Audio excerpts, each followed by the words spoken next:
衣服呢？我从来没有见过人衣服呢？我衣服呢？衣服找出去，去找了。我从来没有中奖，哥们儿，我也很缺钱。哥，干嘛？那现在不是我老婆了。如果我要再去，他是不是会认为我是冲着钱去呢？啊？有良心。你让不让我去？你让不让我去？你让不让我去？哥，你让不让我去？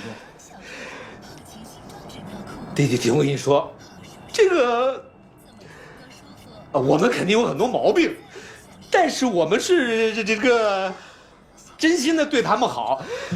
这个你跟石江肯定没想明白，你想真心的对汤美玉好，我也真心的想对燕燕好，但是我们没做到，对吧？钱就是个屁，不是去分钱，是去分快乐。你跟他说，你说你中奖了，中了1000万，这1000万呀，以后就算他妈离了婚，也能让你衣食无忧，可以养儿子。你跟他说，给我1分钱，给我1分钱，这1分钱。是我们以前曾经所有度过的岁月，是我们共同的快乐，听懂没？你陪我去。听懂没？走吧，快他妈去！我走了，去，我走了，去！拜拜，哥。你穿衣服啊？有时你需要迅速锻炼，花精纯魔力迅白含3倍蓝光迅白因子，一次刷牙灼热迅白笑容。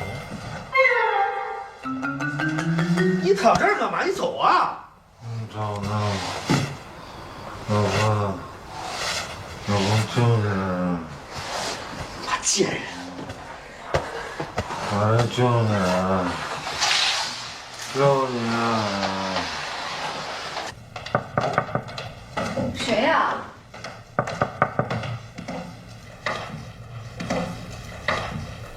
谁呀？我小汤，我海东啊。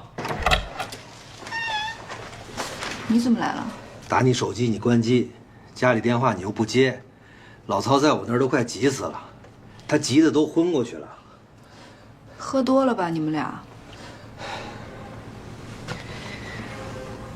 我告诉你一件惊人的喜讯，这说。你还不让我进门了？哦，这有一包那个老曹的东西，刚好你来了，带给他。我不管，我又不是来取东西的。小汤，你听我跟你说，是人就犯过错，尤其是男人，男人怎么能保证一辈子注意力那么集中呢？他总有这种晃神的时候吧？哦，他犯了一个错，他就不能回家了，你就不能原谅他。我说的对吧？你说的都对，你做到了吗？你也没有原谅焦艳艳啊，你为什么不能把她的出轨当成也是偶然的、可以被原谅的错误呢？小汤，你听我跟你说啊，这个你们俩呀，和我跟焦艳艳不一样。曹乾坤是我这么久的哥们儿，他撒谎我看得出来，他难受我也看得出来。你听我跟你说，他是真心真意的爱着你，爱这个家，爱孩子。他确实犯了错，他现在非常非常的后悔。如果你往后退一步，给他一个机会，你们俩以后一定会非常幸福。海东，我真的做不到。你既然都想得这么明白了，你也没有做到能够原谅焦艳艳，你凭什么能要求我一定能够原谅曹乾坤呢？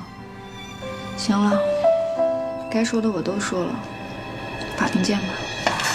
哎，你看，我想跟你说那个好事还没说呢。你儿子，我看见那一张条，你们中奖了，1000万。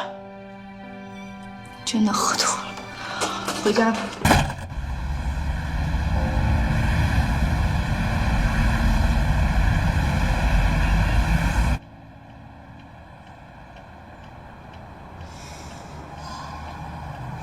贱人。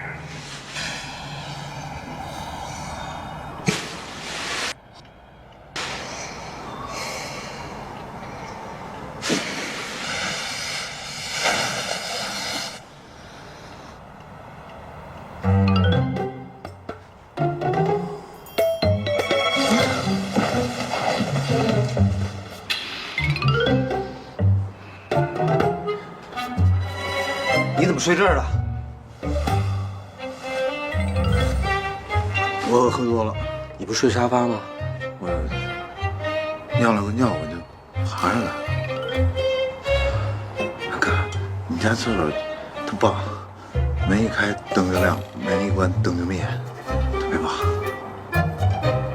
门一开灯就亮，没这功能啊。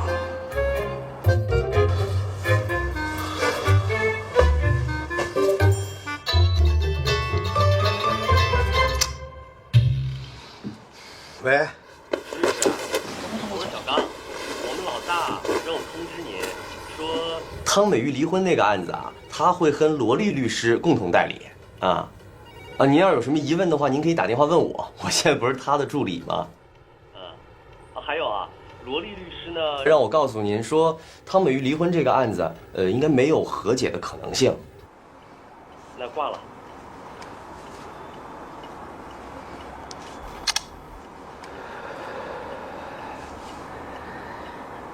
贱人，心眼他妈大点！我都说我错了，你还骂我？潘小刚，人五人六的。咋的了？你的离婚官司现在由吴文辉全权代理，潘小刚负责通知我一下。你干嘛又用我牙刷啊？蓝的不是我的吗？我给你的是粉的。没事，我不嫌弃你。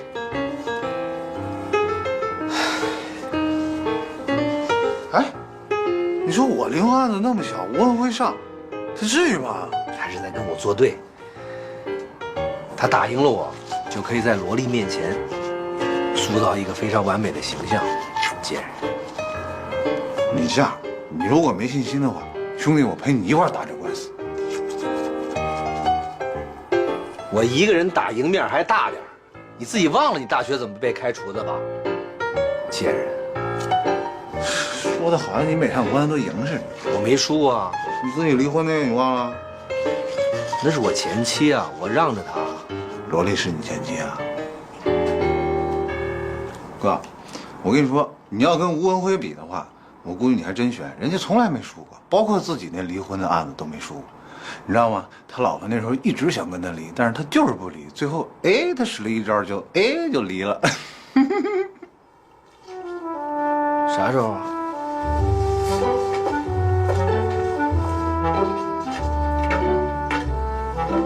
你打电话。我跟你说啊，吴文辉可够孙子的，他呢常年不搭理他老婆，而且他还给他老婆找了一小帅哥，最后顺利离婚，啥都没有给人家。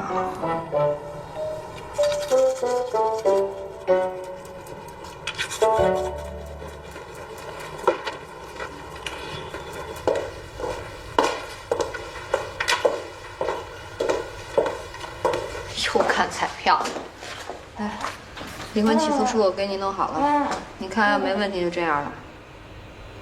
我不想看了，就按你写的这样吧。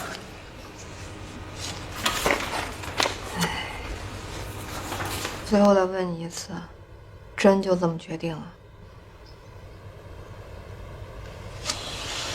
罗莉，我看过一个调查，说中国人呢有2个离婚高潮，一个是春节过后，一个是高考过后。这春节过后离婚的人多半都是年轻人，因为一些日常琐事啊，比如说今年去谁家过年，就这样导致离婚了。高考过后离婚的多半都是中年人了，属于冰冻30非一日之寒啊。总想着等孩子18岁了，考上大学了，夫妻俩再离婚。我是真心不希望我的婚姻也是这种，我也不想把对方拖到那个时候。我觉得2个人如果在一起都不幸福了，何必在一起凑合呢？我明白，我也理解。你俩上大学的时候那些甜蜜幸福的画面，在我脑子里像过电影似的。真没想到会走到今天这一步，哎。真的，我一点都不想结你们这案。洛丽，我是真的不想跟他再有任何瓜葛，以免节外生枝，我才拜托你当我的律师，不然这官司我自己都能打。你这官司不复杂，孩子也没满2周岁，抚养权也是你的。反正你除了离婚和要孩子也没别的诉求，只是，其实也不用我提醒你，曹乾坤是过错方，你是有权利向他索要赔偿的。最珍贵的感情都没有了，只是什么都赔偿不了的。我什么都不想要，我现在就想跟他顺顺利利的离婚。但你也不能只顾现在不管以后啊，这种事情上真不能意气用事。你还有这么大一孩子要养呢，你也好久没工作了，你连积蓄都没有，以后呢？以后怎么办？想那么多干嘛呀？接着研究我的彩票呗。哎，彩票要是能发家致富，母猪都能上树了。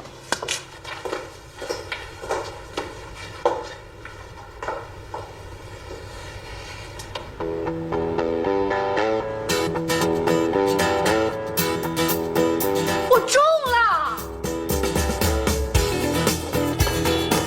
啊！1000万！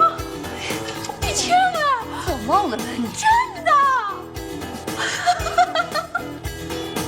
是不是？富婆，你娶我吧！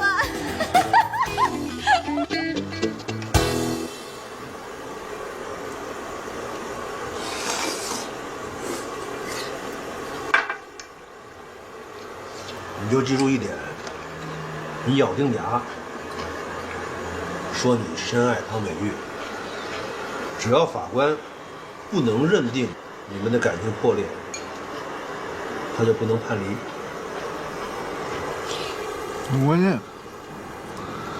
关键现在我跟石江不是那什么了吗？没证据啊，人美玉都找他去了。没有捉奸在床，那就是没证据。我说，你说我要是编一个感人至深的故事怎么样？你说说看看。我得了绝症，我不告诉美玉，我自己默默地承受这一切。我跟石江好，完全是让美玉知道，然后让她对我彻底的死心。这样的话，我就可以把我所有的钱都给美玉，让美玉开始她新的生活，然后完全的把我给忘掉。怎么样？那石江能在法庭上帮你圆这个谎吗？不能。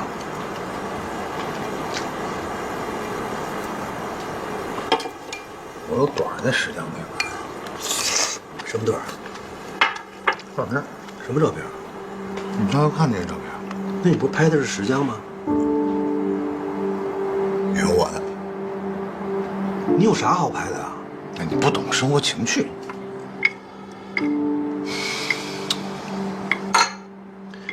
那得要回来啊！咋要啊？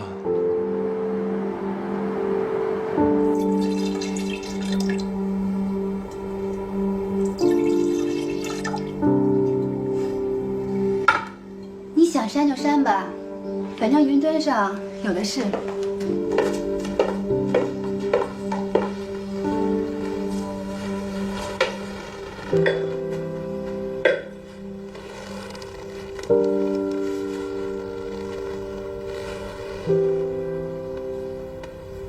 石江，这个咱们开诚布公的聊一聊，好吧？我知道你跟老曹啊，肯定是两情相悦，啊，但老曹和我从小一块儿长大，他这个人我还是比较了解的。你说他要本事没本事，要责任心没责任心，就算你真的让他跟小唐分开，跟你在一起，你就不怕啊？他哪天把你这些家当给你败光了？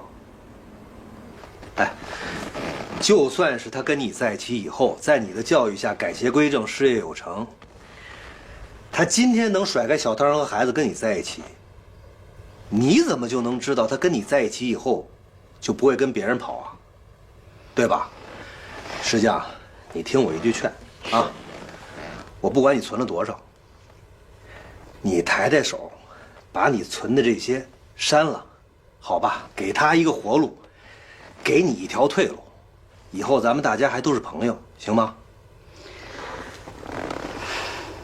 这个世界上，有人喜欢吃 cheese， 有人喜欢吃臭豆腐，我就是喜欢吃臭豆腐的那种人，我就好这一口。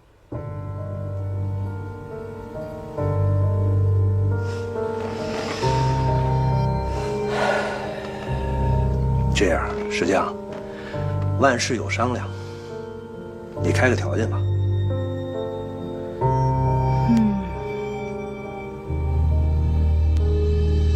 如果我要是把这些照片上传到网上，他们会说我是道德败坏。可是如果我要是跟你谈成一个价钱，做了这笔交易，再被你录下来，那我就是敲诈。这点法律常识我还是知道的。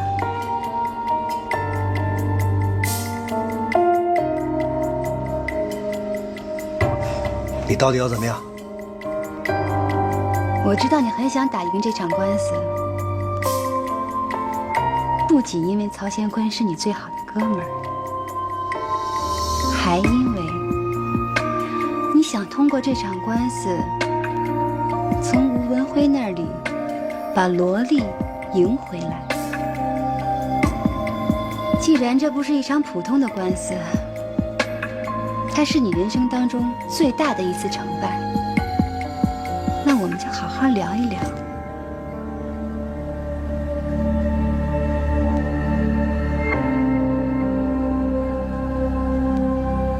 我现在倒是有一个机会，就不知道你能不能做得到了。几个意思啊？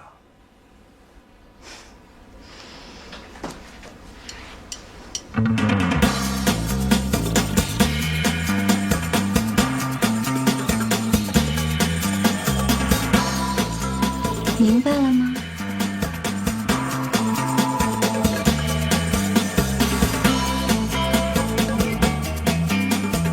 不是特别懂这个。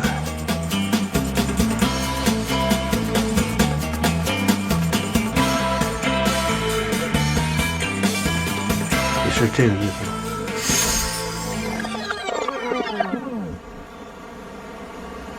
可能吗？可能，我可能吗？有可能，石匠也有可能。一定能。那我现在就去。行了，瞎做，不用担心。石匠闲的，把照片拿出来，他自己不做人了。哎，你就记住一点啊，咬定牙，说自己依然深爱着汤美玉，并且你得保证，以后一辈子对她好。我一定能。那就打。我国婚姻法第32条第2款规定，人民法院审理离婚案应进行调解，如感情已破裂，调解无效，应准予离婚。可我的当事人对女方仍有很深的情感，女方也仅仅是因为双方之间的误会而一时激动，所以双方不是不可挽回。我的当事人汤美玉和曹乾坤夫妻关系确已破裂，破裂的原因在于男方有外遇，做了严重的伤害了夫妻之间感情的事情，没有修复与和好的空间，应准予离婚。你凭什么说我们破裂啊？你有什么证据啊？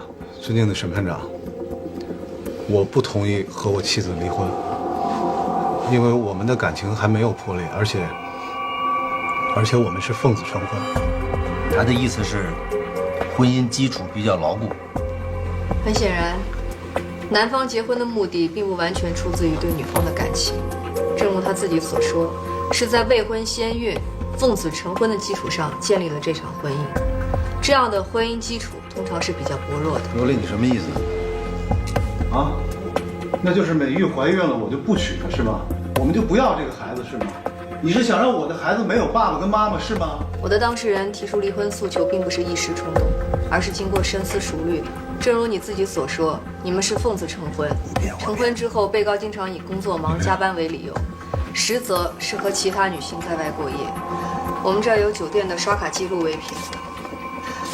我的当事人多次努力，曾经试图挽回夫妻感情，甚至心力交瘁住院，但被告始终没有露面，不管不顾。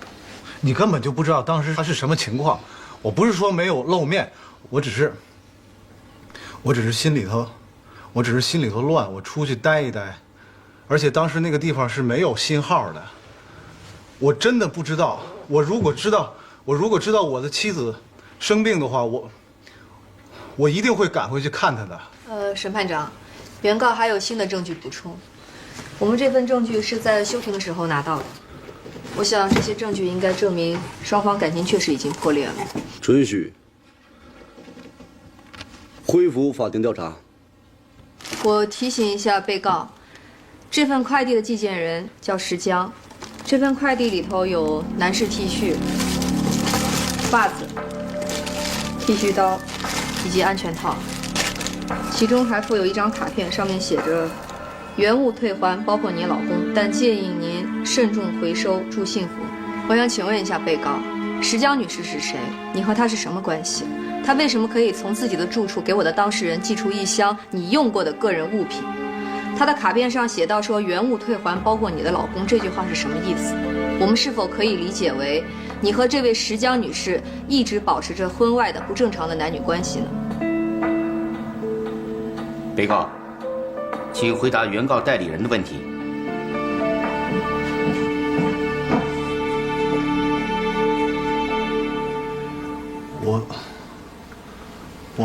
我不知道应该怎么说我跟这个石江女士的关系，但是我承认我那个时候是一时糊涂，但是我那个时候我真的是一直住在我的律师家里头，我没有像刚才对方辩护律师说的那样。那么也就是说，你承认你和石江女士确实存在同居关系，从而导致了你和我的当事人汤美玉女士夫妻感情破裂，是这样吗？罗丽，我没有承认我跟她有同居关系，而且你凭什么说我们感情破裂？你结过婚吗？你知道什么是婚姻吗？美玉，这是你朋友，这是你闺蜜是吧？你可以跟他们过一辈子吗？你可以跟他们过一辈子吗？如果，那我们的孩子，他们可以养我们的孩子一辈子吗？我就想问问你这个。我们到现在为止，都没有听到被告对自己所犯过的错误忏悔，向我的当事人汤美玉请求原谅。我们甚至连一句对不起，我错了都没有听到。所以我的当事人认为，被告不值得爱，这样的婚姻也不值得去珍惜。我的当事人不善于表达，但这并不证明他不深爱他的妻子。他担心他的妻子在离婚以后会遇人不淑，这更说明了他深爱他的妻子。小汤，你比我更了解曹乾坤，你可以认真的想一想，你们是如何一步一步走到今天的。他当然犯了错，但是所有错的责任都在他吗？他在乎你，在乎到连失业都不敢告诉你。那站在他的立场，你是不是也可以想想，在整个婚姻过程当中，他是不是也感觉到孤独和无助？这些天他一直住在我们家，到了寝食难安的地步。我可以证明他依然深深的爱着你。作为他的代理人，也作为你们俩共同的朋友，我想劝你，能不能给他一个机会？你可以认真的想一想，你现在做出一个冲动的决定，也可能就放弃了一个承诺爱你一辈子的人，也可能就放弃了你未来应该有的幸福。两个人能结为夫妻很不容易，被告是有些错误，但是你能不能给他一次机会呢？让他以实际行动来改正自己的错误呢？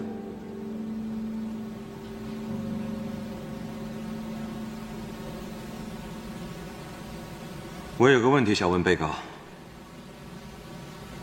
被告曾经一度非常想要离婚，为什么突然间放弃了这个想法呢？因为我没有真的想离婚。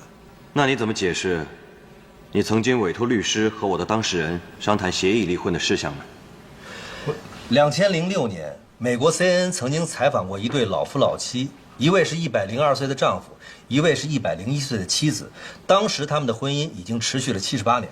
我的问题，请给我解释一下，为什么曾经向我的当事人提出协议离婚的要求呢？一位婚姻专家写了一本书，叫做《幸福婚姻法则》。他请这对当时创造了世界最长婚姻记录的老夫老妻来做推荐。这对老夫老妻在给专家的信中是这样说的：即便是世界上最幸福的婚姻，一生过程当中也有200次想要离婚的念头和50次想要掐死对方的想法。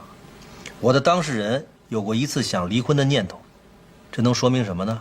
被告是什么时候知道我的当事人中的彩票的？中不中彩票，跟我离婚案有关系吗？很有关系。你有了外遇想离婚，但是没有资格提起离婚诉讼，因为法律规定，女方在分娩后1年内，男方不得提出离婚。你玩失踪，不和妻子对话，然后全权委托给律师来办理协议离婚。而在你妻子犹豫的时候，你又以冷暴力对待你的妻子，打电话不接，发短信不回，直至以分居的方式使你的妻子忍无可忍，提起离婚诉讼。但就在你收到法院传票的当天，你的妻子买了彩票，而且当天晚上开奖就中了头奖，然后你就改变主意不离婚了，还口口声声说对你妻子有感情。我想问问你，你到底是对你妻子有感情，还是对头奖有感情？你能不在这胡说八道吗？请你回答我的问题，你到底知不知道你的妻子中了彩票？你是什么时候知道？我不知道。你不知道什么？我不知道我的离婚官司跟彩票有什么关系。你刚才说的不知道，是指不知道什么？是指不知道你妻子买了彩票吗？中奖当天晚上，你的代理人池海东给我当事人代理人罗丽打了一个电话，说有急事找我的当事人，然后电话被你接了过去。你还记得你当时说了什么吗？我当时很担心他电话打不通，所以我打到罗丽那儿。我只是担心他，我没有别的。怎么了？你跟罗律师说，池律师记性非常好，过目不忘。他曾经看到一张便签，上面写了一组彩票号码。我的当事人告诉池律师，这组号码是孩子选的，他要去买彩票。就在当天晚上，池律师发现这组号码正是中奖号码，所以你问罗律师，我的当事人到底有没有买彩票？你还说如果买了就中了，是头奖。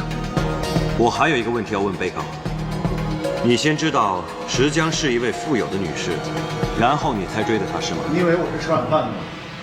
姓吴的，你要干嘛？我问问你，我知道你现在你是怎么想的，你不就是想讨好萝莉吗？好，萝莉，我告诉你啊，你千万别被他的伎俩所骗。你身边坐的这是一个人面兽心、狼心狗肺的人。我跟你说，他连池海东的一个小手指头他都谈不上。人家池海东天天在家拿一个望远镜看着你，人家做梦的时候也喊着你的名字。可是他在做什么？我就问你，他在做什么？他不值得你爱，你知道吗？法官，被告言辞过激，谩骂律师，已经严重超出法庭辩论的范畴。被告，请你坐下，请你控制自己的情绪，注意法庭秩序啊。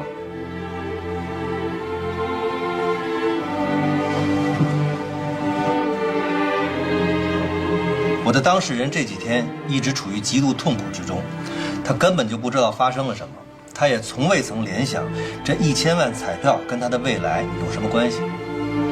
在中奖的当天晚上，我曾经劝我的当事人说，他可以借着这个机会去看一下他的妻子，一是表达祝贺，二是表达他积压已久的感情。他走到门口，他又回来了，他跟我说他不敢现在去，他怕你会多想，他怕你会觉得他是因为这1000万彩票去的。小汤，你和老曹这么多年，你可以认真的想一想，你们这么多年的感情，难道真的抵不过这一张彩票吗？原告的代理人一直质疑，我的当事人是因为这张彩票而不肯离婚的。那好，我可以要求我的当事人当庭写下协议书，承诺在婚姻中所有的财产连同这张彩票均归女方所有，我现在就可以问他。我愿意。小汤，老曹已经同意，婚姻中所有的财产均归你所有。如果在今后的婚姻过程当中，由于他的关系导致婚姻关系破裂，他将净身出户。你现在还会因为这张彩票担心吗？原告，如果被告愿意和你签署一份这样的和解协议，那么你能不能重新考虑一下你们夫妻的关系，同意调解和好？如果调解和好的离婚案件，作为原告，半年之内是不能再起诉离婚的。如果你想再离，就要过半年。罗老师，我听您的，你觉得我现在应该怎么办啊？如果他对你有感情，即使你们离婚，也不妨碍他对你有感情。如果他对你没有感情，你就是不能说两句吗？他没感情，一直都你说。婚姻不光是感情，还有很多义务，比如你们是夫妻，他跟别人借钱，那么这个钱就可能算到你们夫妻共同的债务上。所以我建议你还是先离婚，离完以后，先把财产分割清楚，双方财务独立。如果有感情，还可以走到一起，哪怕是复婚。如果不离的话，要是他对你另有所图，到时候你就可能人财两空。这是我的个人建议。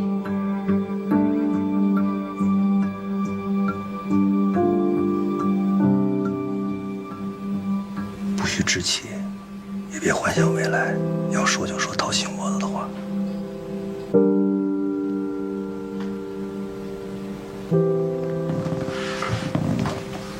尊敬的审判长，我能讲两句话吗？